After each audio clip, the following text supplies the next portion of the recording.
Testing.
Okay, welcome everyone. I'd like to welcome everyone to today's council meeting. We will start with a land acknowledgement. The lands we know today as the Township of Centre Wellington have been home to Indigenous people since time immemorial. We acknowledge that we are on the treaty lands and traditional territory of the Anishinaabe and the Haudenosaunee. With increasing encroachment by non-Indigenous settlers in the Township of Centre Wellington, the Anishinaabe and the Haudenosaunee could not continue their traditional lifestyle and settled in their villages along the Credit River and in the Grand River Valley. These Indigenous nations uphold their treaty rights within our jurisdiction. Today, the Township of Centre Wellington remains home to Indigenous peoples from across Turtle Island. We are grateful to have the opportunity to share and respect Mother Earth and are committed to building constructive and cooperative relationships with Indigenous nations. Thank you, Councillor Jefferson. Disclosure of any pecuniary interest under the Municipal Conflict of Interest Act. Okay, seeing none. Presentations and announcements? None. We'll move down to item 5.1, Mayor's County Council report. A few things. It's still been fairly light beginning of the year, but we did come through budget, which is obviously an important time of the year. But coming out of one of the committees, one of the things that I thought was would pertain to our community was a resolution to pursue funding to support Wellington's climate adaptation plan. And what this is weather-ready Wellington Climate Change Adaptation Plan. The proposed climate adaptation plan will examine the risk and vulnerabilities to the county assets, services and programs. These include changing freeze-thaw cycles on roads, infrastructure, impacts on changing climate zones in the green legacy trees, seed supply, impacts of extreme heat on social housing, residents, and all that type of thing. As well as the community, they'll be looking at impacts on extreme heat on outdoor workers, including precipitation, flooding on farmland and neighborhoods as well. Associated with the project changes in climate, the plan will include actions to reduce or eliminate or the identified impacts on climate change. And so one of the things that we are doing at the county is apply to the FCM. They have a funding available up to a maximum of $105,000 to look at this type of program. So we've got that sort of in the works right now, and it's not also obviously at the county, it's something that affects the county, but it's also locally we need to be doing things as well that way. So I think it opens opportunities for further discussions here at our council. The other important part, as we know, budget season. We came through budget season. Counties come through budget season as well. And it's been in the paper, but just as part of the things that I do in terms of telling sort of the things that we were doing at the county, there was a proposed county tax increase of 3.9, and the tax impact per 100,000 assessment is around $27. So though not that busy, very important time of the year in terms of the budgets. So anyways, that's all I have to report from county at this time. So yes. Thank you, Mayor Waters. Just a question on your first part about the climate adaptation program. Is that something that the county will be engaging with the member municipalities about, or is that something strictly at the county level? It's meant to be county-wide, so it will include sort of those resources, county resources within the neighboring municipalities, obviously, but there'll be more county-oriented facilities as opposed to local facilities. So, but the types of things that they're looking at are obviously applicable to our community as well. So we need to look at this as well and determine sort of what types of things that we can do. Yes, go ahead. Thank you. Thanks for your update. Just to clarify, that's the county tax. That's $27 a year or a month for our residents? A year. Thank you. Yep. Yep. Okay, if there's nothing else that way, I'll turn to you in terms of your various committees, if there's anything to report or come back to council with. Yes. Thank you, Mayor Waters. I can do a very short report that the Fergus BIA is up and running with their new executive, and they seem to be all in good shape and making some good plans for the year ahead. So everything seems to be in great order in downtown Fergus. Thank you. Thank you for that. Any other things from, yes, Councillor Evoy. Thank you. Through Farm Safety, just a reminder that March 1st is the pancake breakfast. Lots of information online. Please check it out. It should be a lot of fun. Thank you for that, Councillor Evoy. Any other comments, questions, bringing up to date, or anything that's in your part of the world that we may need to know about? Okay, thank you for that. We'll move down to item number 6, delegations. There are no delegations. Item 7, consent items. Consent agenda items are considered routine in nature and voted on collectively. However, any member of council may request one or more items be removed from the consent agenda item for a separate discussion. So what I'll do right now is I'll just read the recommendation and then we'll go from there. Recommendation that the Council Township of Centre Wellington approves consent agenda items 7.1 through to 7.8. Do you have a mover for that? Councillor Wilton, seconder on that. Councillor Evoy. Okay. Any opportunity for comments, questions? Councillor Wilton. Thank you, Mayor Waters. I would like to actually pull this report number 7.6, the annual water conservation program report, just for a little more fulsome presentation from staff and to have a good discussion about that program. Thank you. Okay. So anyone can, yes. Welcome. Hi. Members of council and Mayor Waters, I'm Ian Duncan. I'm the water conservation coordinator for the township. And I've just prepared a very brief little summary on the annual report that we typed up. So I'll quickly go over some of the updates from the 2024 water conservation program that were successful, some of our ongoing efforts and 2025 program goals that we're looking to achieve, and some of the future programs and initiatives that we'd like to start working on. Oh, went too far. So from the 2024 water conservation program, we had a very successful year getting organized and starting to get some of our branding out there. Some of the pictures here on the screen you can see are different examples of our branding in action in the community. We've got our water conservation water bottles there that go inside the water bottle machines at the JEC and the Sportsplex. To date, we've actually sold about 600 reusable water bottles through that program. So it's over about a year. So we thought that was pretty successful. And we've got some different items up in the Sportsplex and JECC2 that have some water conservation messaging, and we've also got some pamphlets and brochures that we put out to the community, which have been received well. As far as education and outreach program, there's a little picture from last year's Wellington Waterloo Groundwater Festival with Mayor Waters taking a selfie, which is pretty cool. The last year's festival in 2024 was held within the Wellington County. It was at the Marden Sports Complex.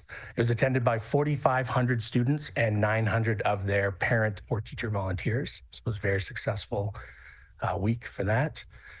We also operated a booth during Pizza Perfect, which is something hosted by the Grand River Agricultural Society.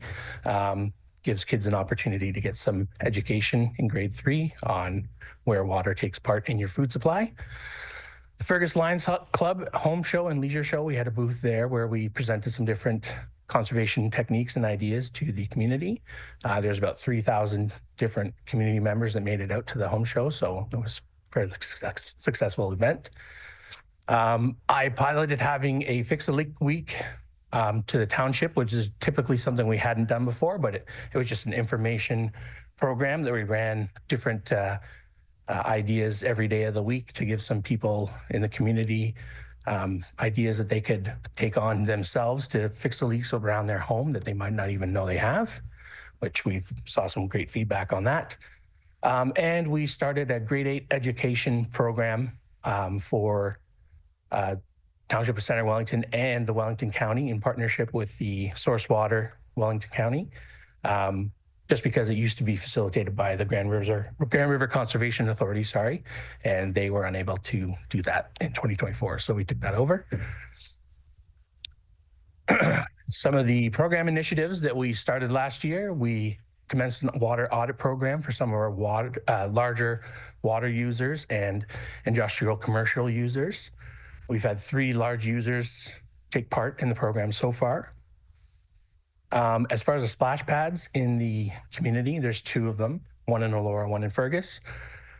We have changed a few things in the scheduling and in how it actually operates and how the different sequences happen in the rotation of the splash pad itself.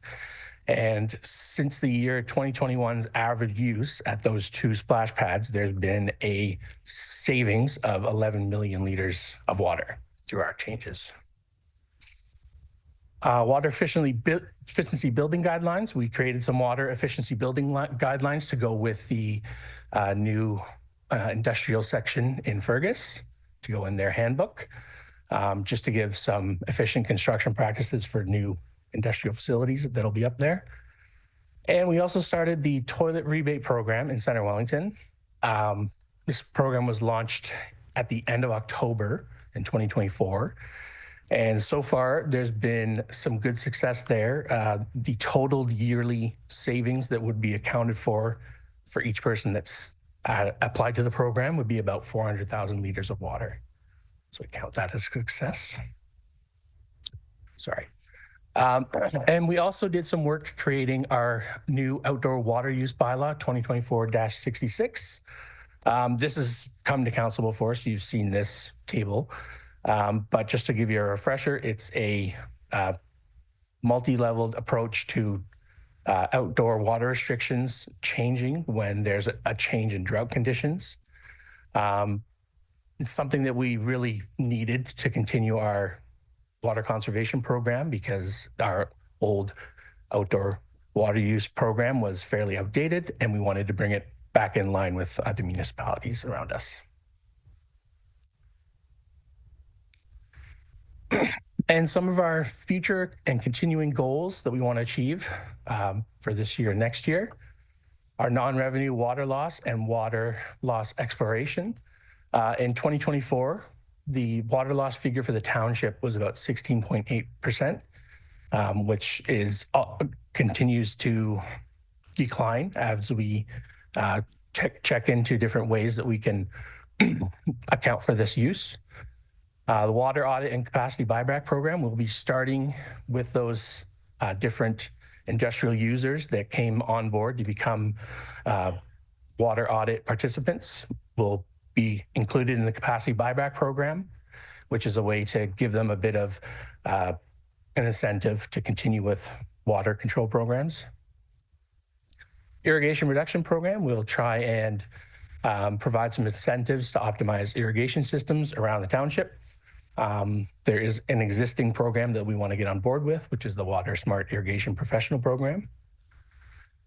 We will also be beginning to update the water supply bylaw, which is the actual bylaw that governs the use of potable water within the municipality. That one's also about 19 years old, so in need of a little bit of improved language and refinements just to bring it to modern standards. And we will be commencing a municipal system water audit, which will be the actual supply water system for the township. We'll have an audit on that to kind of get a better idea of where we can see some efficiencies. And yeah, that's our goal for 2025. Any questions on any of these things? Yes. Thank you. Councillor Evoy. To you, sir. Thank you. Thank you. I've been quite vocal about appreciating our system and how we can find potential problem areas in our residents' homes, as having been someone that you founded in my home. I have a double-sided question. One, how much are we finding? And two, is there an incentive or a way to help our residents if there's something other than a toilet problem with regards to wasting water? So the first part of that is there any way that we check up on, like you're saying, water loss within homes kind of thing? I have received, I was celebrating it. So I'm wondering, for those people that are receiving that, is there a way to incentivize them, and what kind of numbers have we found with regards to that program that's currently underway? So right now, as it stands, if a user goes past 14 days with something called continuous consumption, which our system tracks as the water continuously running, where you'd expect to see some downtime overnight, that type of thing. We do get an alert, and we do follow up with those through our customer service department in water department. If it's recorded on the customer's end of the meter, though, it is still the homeowner's responsibility to fix that. And we do have water operators that will come out and take a look at the meter itself and anything surrounding the meter, see if we can get an idea of that. But ultimately, the fixing responsibility still lies with the homeowner. Thank you. Through you with the follow-up, do we have any kind of a number on how many we're finding? That was the first part of the question. Just what percentage are we losing that way, or are we tracking it? It would be compared to the percentage loss by different, larger users, it'd be fairly minimal, but it's not something we ignore. There was probably about 30 households on the critical user list as of last month. And typically that can kind of fluctuate depending on what time of the year it is. Any other comments? Yes, Councillor Walton. Thank you. And thank you, Ian, for the report. I thought it was very interesting and done a great job with all the water conservation projects and activities. So thank you for that. I was just curious what the question, then a comment, but curious what the uptake for the toilet rebate program was. And then, I'll let you answer that now. Right. So right now, the toilet rebate program is restricted to toilets that are above 6 liters in flush capacity, which usually equates to about a 13.5. That was kind of the last industry standard before there was a 6-liter flush. And that also equals about a 1995 to 1998 range. When they were installed in homes, they started changing over to the 6-liter. So right now, we've only issued 10 rebates to that with we're actually working with the Elora Center for the Arts to try and get them on board with the rebate as well. They've got some older toilets there, so that would bring it up to about 15. There is, I think, an idea that as we start to look at these numbers slowing down, we are going to approach the idea of changing this program to also include the 6-liter flush toilets, which would be the last iteration of changes in the flush capacity for building code.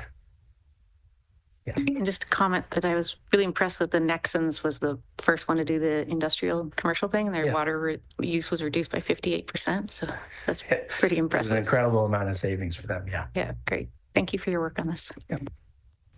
Any other? Yes, Councillor Yvoy. Thanks. Just a follow up to my colleague. I love that program, and that's way more disappointing than I thought it would be.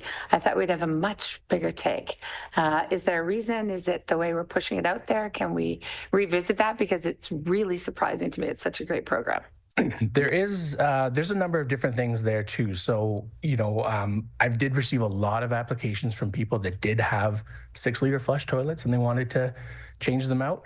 So I've kept those up. And if we ever do switch over to a 6-liter program, contact those people and let them know. So that'd be about another 20 or 30 applications just based on that number. And then as well, there's a lot of people applying from outside of the township that have kind of got it in some advertising and have asked about it. So it's not that there's not an appetite out there for it. I think it's just, it was the time of year has maybe been a little bit adverse for us. Right over the Christmas holidays was kind of when it really got out there. So we do plan again to have a bit more of a media campaign for it. And go from there.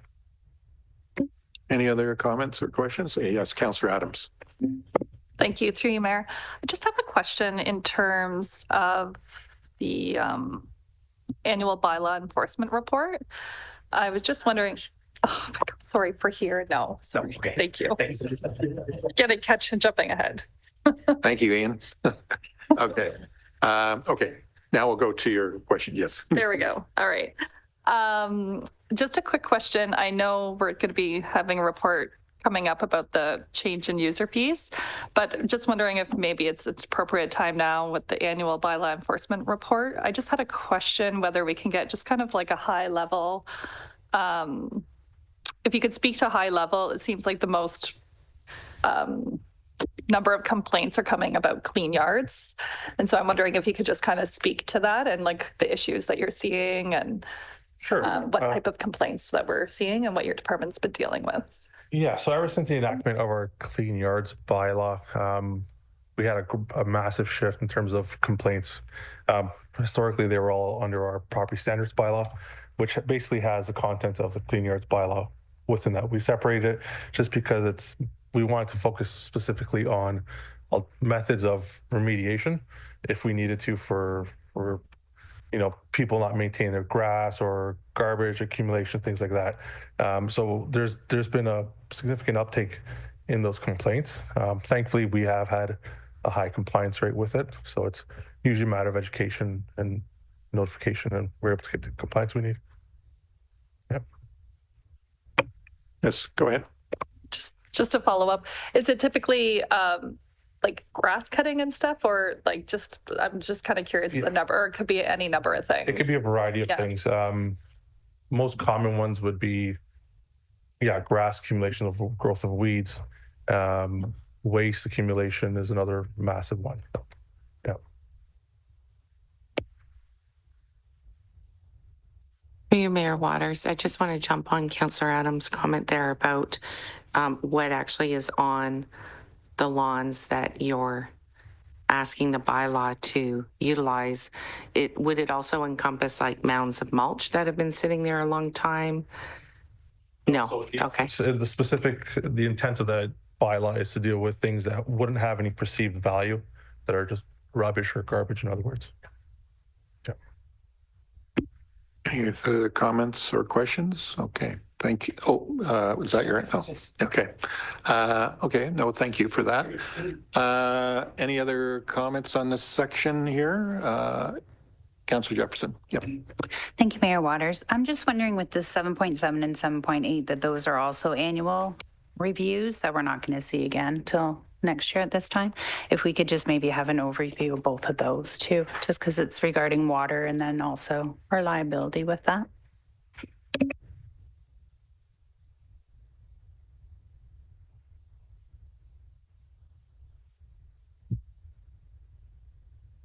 Thank you. Through you, Mayor. The annual reports, there's one summary report that provides a brief overview, an annual summary of volumes, and it demonstrates compliance with our permit to take water. The other is an annual report required through the Safe Drinking Water Act. It provides an overview of quality, and that provides demonstration that we are in compliance with Safe Drinking Water Act and the regulations regarding that one. It does only come around once a year. I don't have the report in front of me, I'm sorry, but we didn't have any non-compliance. All of our permit to take water volumes were adhered to. We had some exceedances with respect to sodium, which we typically see. Those are reported once every 5 years. And no other exceedances. We went through our audit with no non-conformances.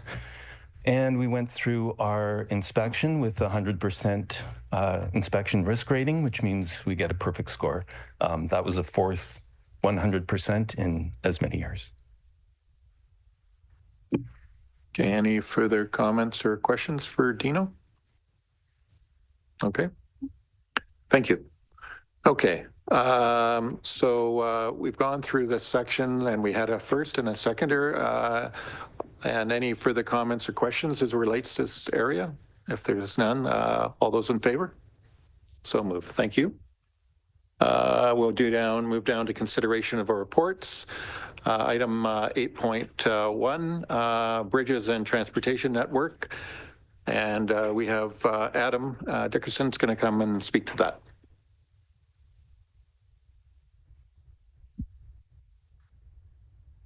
Welcome, Adam. Thank you. Yeah, thanks, Mayor, Council, Senior Management, residents and visitors for allowing me the opportunity to update you on the ongoing multiple bridge class environmental assessment that commenced in April of last year. So there's 4 bridges in the southeast area of Center Wellington that were encompassed in this study. And the bridge study team is comprised of both township staff, and we had some assistance and expertise from Burnside Engineering. You'll most likely be familiar with this project as you'll recall the initiation report and that I had presented back in June. And as well, many of you attended the December public meeting that was held in the Sportsplex. And during the December Public Center Information Center, we had Andrew Dawson from Burnside Engineering present, and he's also present here today. I've asked him to report in remotely, so if we have any technical questions that he's here to assist with today. So yeah, let's just go through. I've got prepared a few slides just to help us recall what the study is comprised of. So first off, where are these 4 bridges and why? So the 4 bridges enveloped in this study are south of Elwood Lake between Wellington Road 29 and just north of the township of Guelph, Aramasa. 3 of which have been closed for some time, and the 4th one is load restricted currently. All of which are within Ward 6.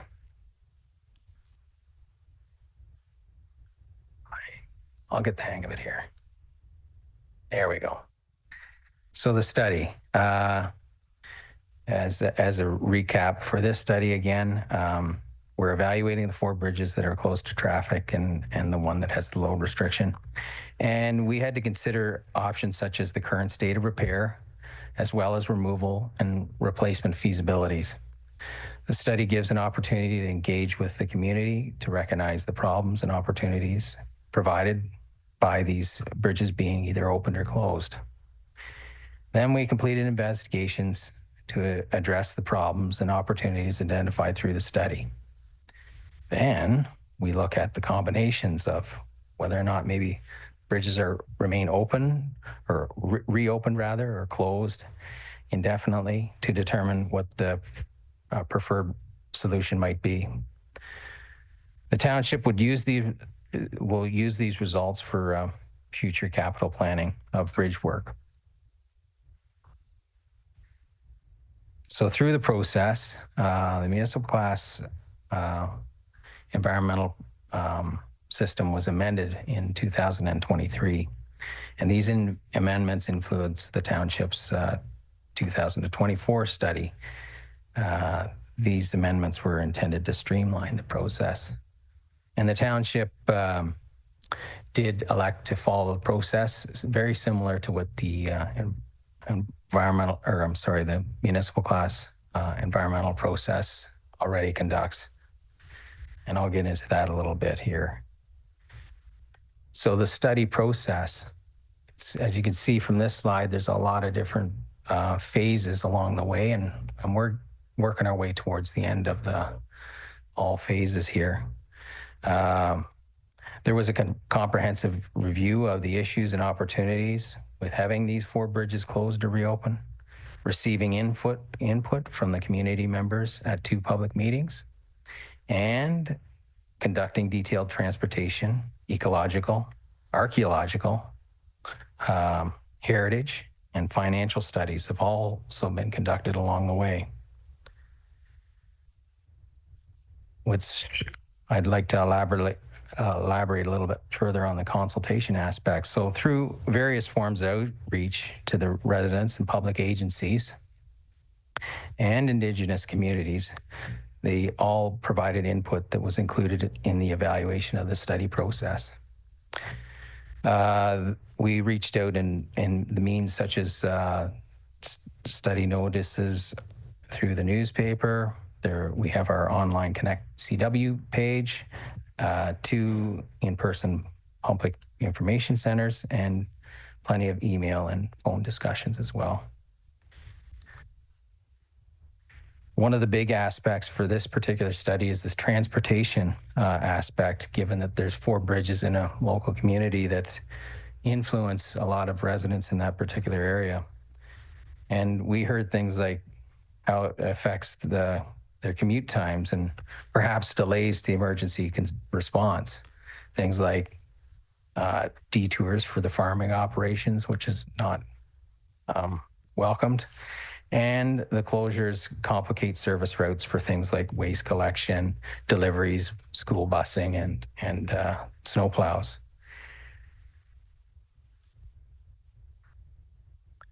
Then we wanted to also look at like what type of structure may replace what's there if that's the direction that takes. So the study team examined structure replacement types such as a single span concrete precast bridge, narrow prefabricated modular bridges, corrugated steel culverts, and pre-stressed concrete girders. And the replacement options had to be developed while considering things like flood impacts and service life, construction costs, capacity for large farm equipment, pedestrian safety, long-term maintenance requirements, and the environmental impacts and opportunities for improvement through the replacement design. A little bit about the evaluation criteria that's used in our study. Of course, I mentioned about the transportation aspect and what that means. So we looked specifically at emergency response times, slow-moving vehicle accommodation, and local community travel times. Then with the natural environment aspect, we looked at things like environmental sensitive areas, wildlife habitats, fisheries and aquatic habitat, and also species at risk. Then through a social and cultural aspect of the study, there was we had to look at social economic conditions, the archaeological, built, and cultural heritage aspects, and of course, community input. And then, of course, it always comes down to often economic environment, things like capital costs, life cycle costs, operational and maintenance costs. So those were all considered as well. So this is kind of a complicated slide, but in essence, it displays the evaluation of the alternative solutions.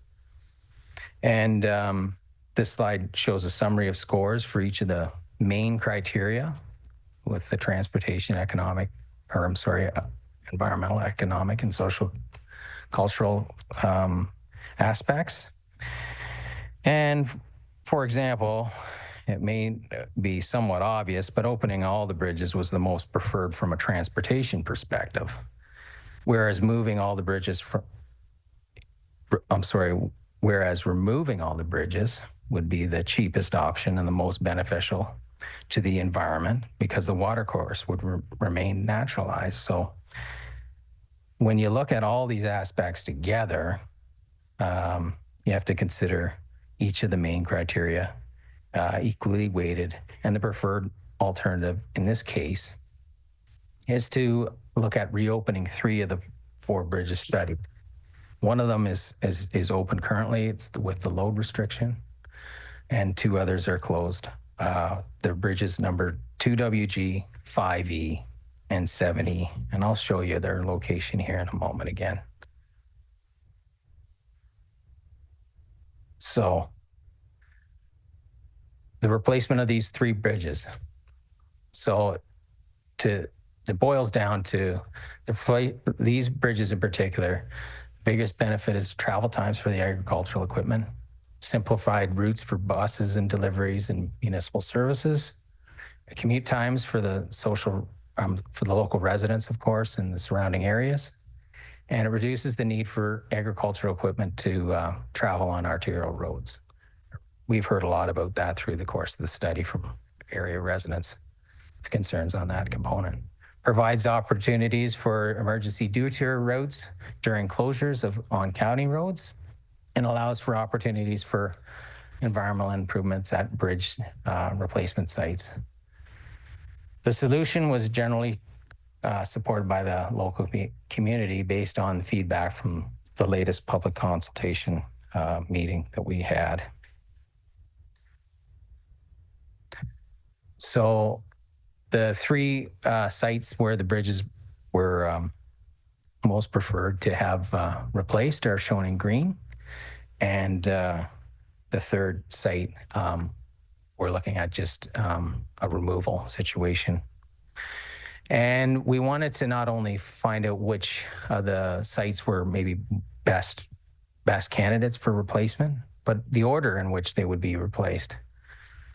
Provide us with some guidance and structure as far as how to plan ahead for future capital bridge replacements. And in this case, Bridge 5E would be replaced first, followed by Bridge 2WG, and then 7E would have the greatest benefit to be replaced in that order. So what type of structure would we see replaced at these three sites?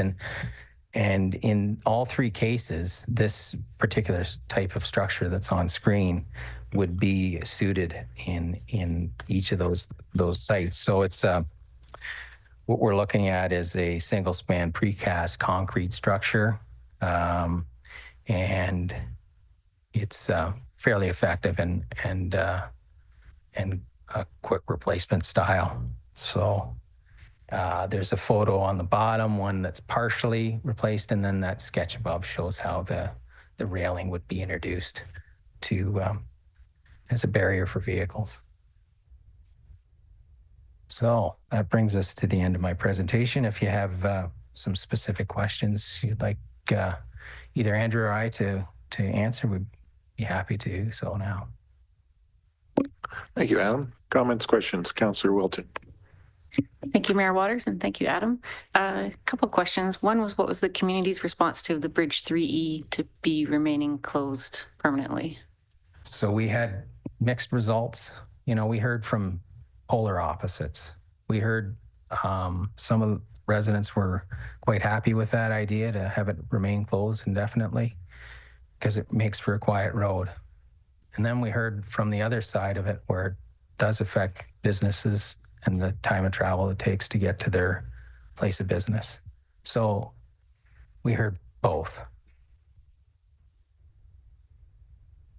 And just curious in terms of timing, when you say the one bridge will be first and then 2WG will be second, what kind of years are we talking about? Is that like next year or 2 years, or how long will residents have to wait before those start to get replaced? So through you, Mayor, with the way our 10-year capital plan is structured, a lot of the things that are presented in the 10-year capital plan in the nearest years, next year and the year after, have already kind of gotten underway. So I would say that although we do have a bit of a ranking, we're not going to potentially see work being done until 3 years from now at the earliest type of thing.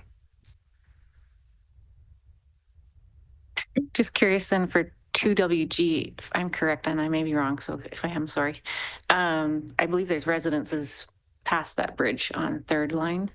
So I'm just curious if there's a risk factor in terms of emergency response if that bridge ends up having to be closed at some point or further restricted. Yeah.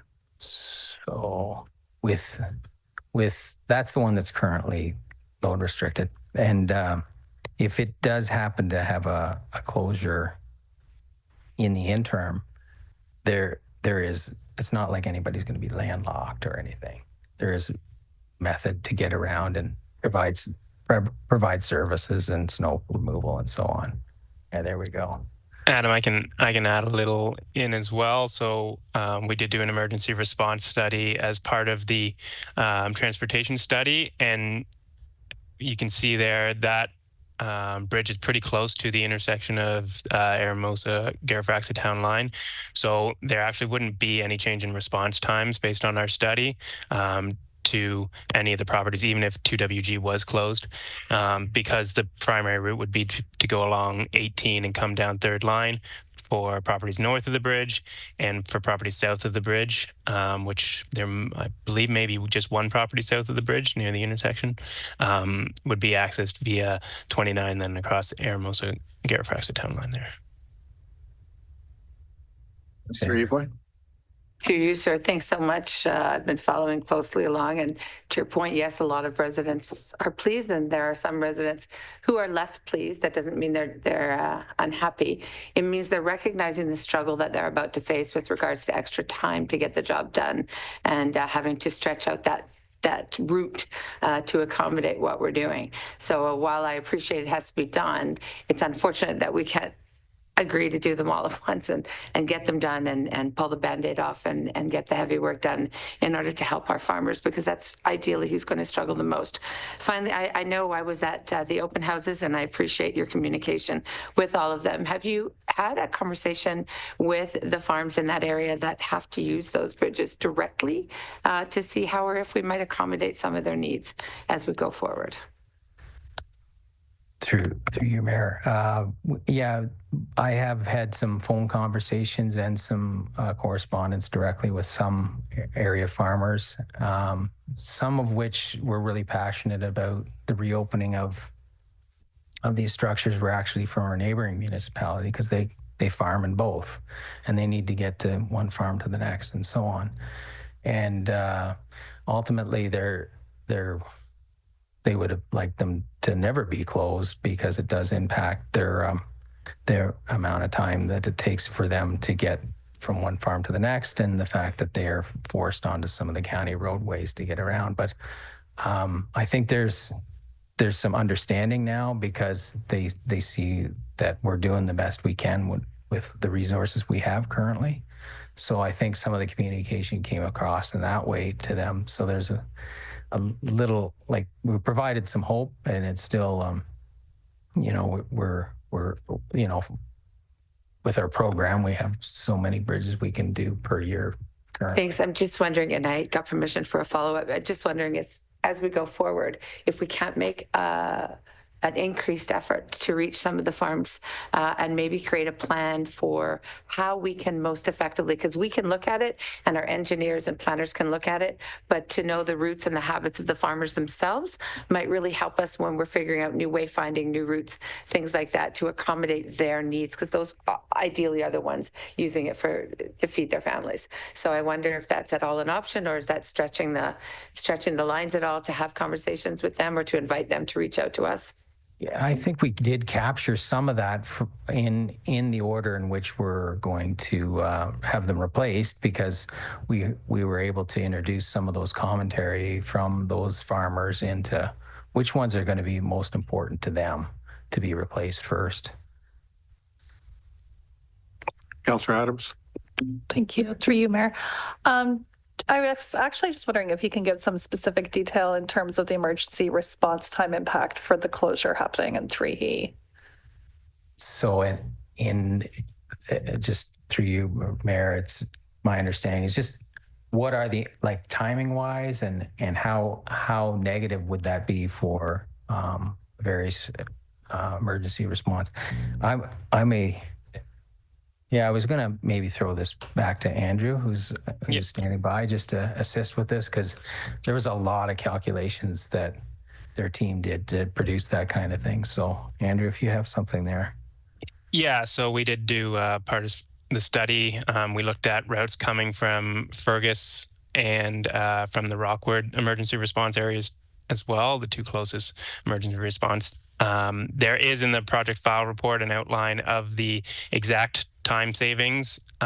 In general, we kind of looked at the overall, like, first response time, similar to like insurance would or something like that. A lot of the areas north of the bridges are serviced closest from Fergus, and their areas aren't really impacted. for 3E specifically, anything south of the bridge is actually responded to quickest from the Rockwood sites. So there isn't really an impact there. North of the bridge, I believe there was some minor impacts to timing in the order of a minute, I believe, in that kind of range.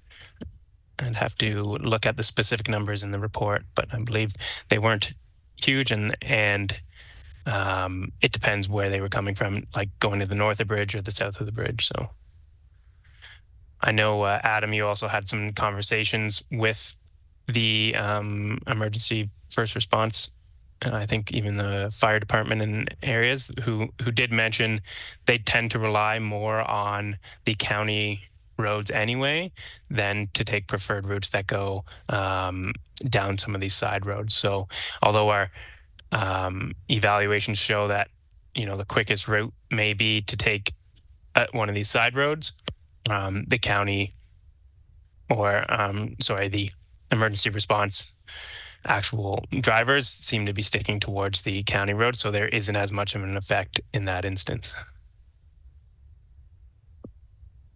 Councillor McDonald.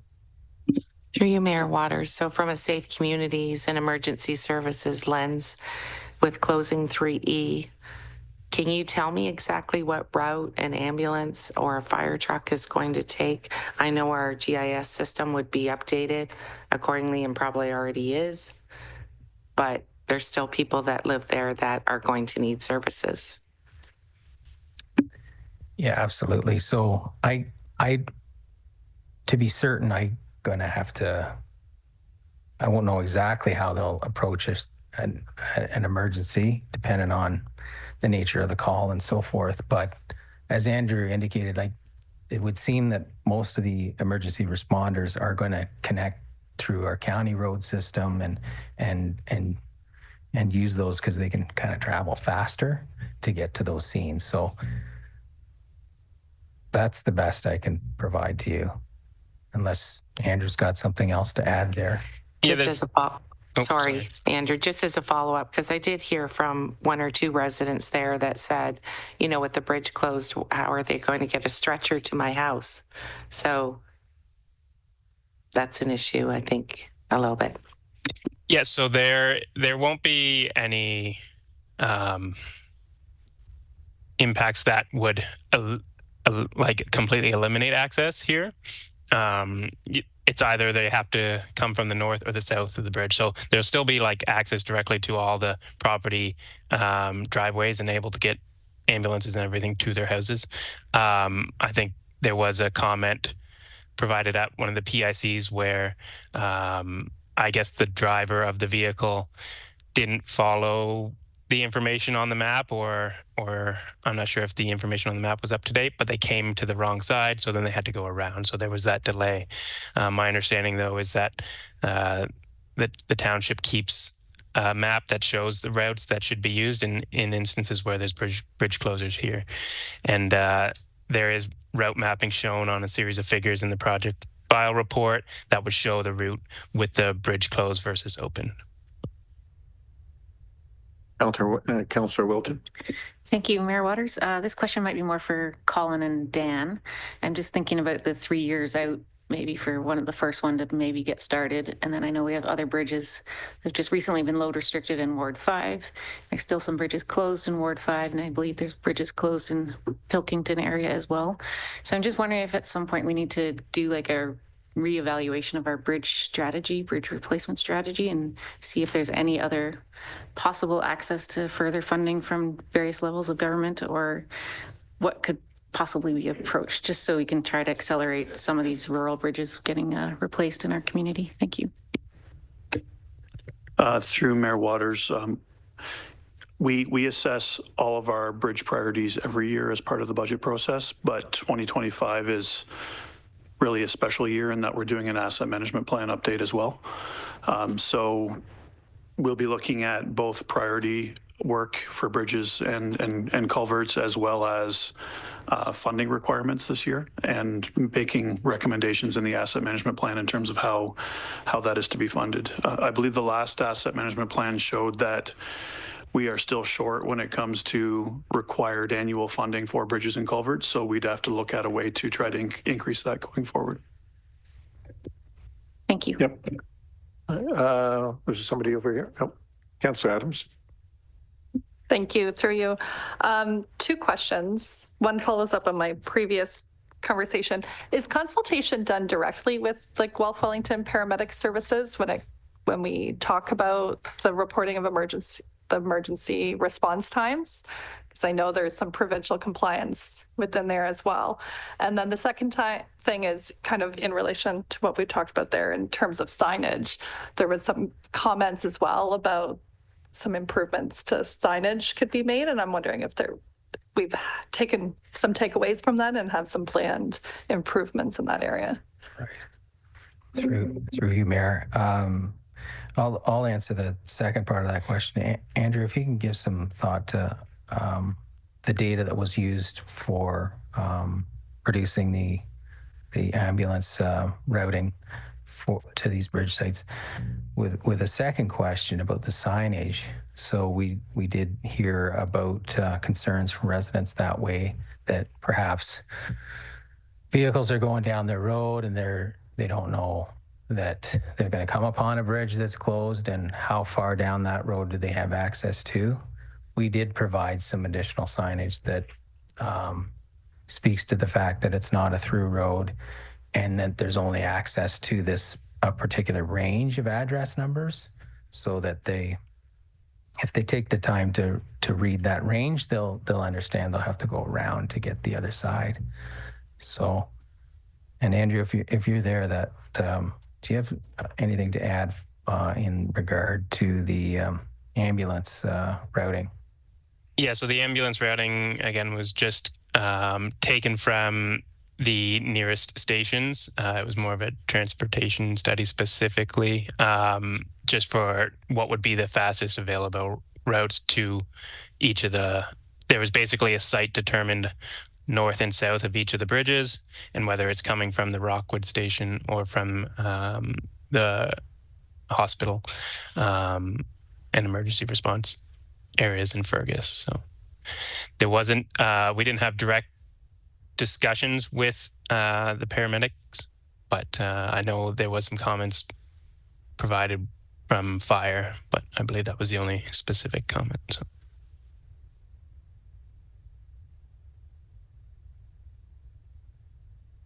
Okay. Any other further comments or questions? Councillor Craddock. Just one question, and through you, thank you, and thank you, Adam. Just, is there an estimated cost difference between the preferred option and replacing all 4 bridges? So there is. I can find it here. Yeah, the numbers I have is Colin's got it here too. Yeah. So the 3 bridges that we're looking to replace range around between $1.5 million and $1.8 million, and then if we were to add the other one to be replaced, to be another $1.8 million to that list as well, and then it's the ongoing maintenance and the life cycle costs associated with that as well. Great, thank you. From a total cost perspective, I have the 3 bridges. Preferred solution is around $5 million, and for opening all 4 would be around $7.2 million. Thank you. Okay, any other further comments or questions for Adam or for Andrew?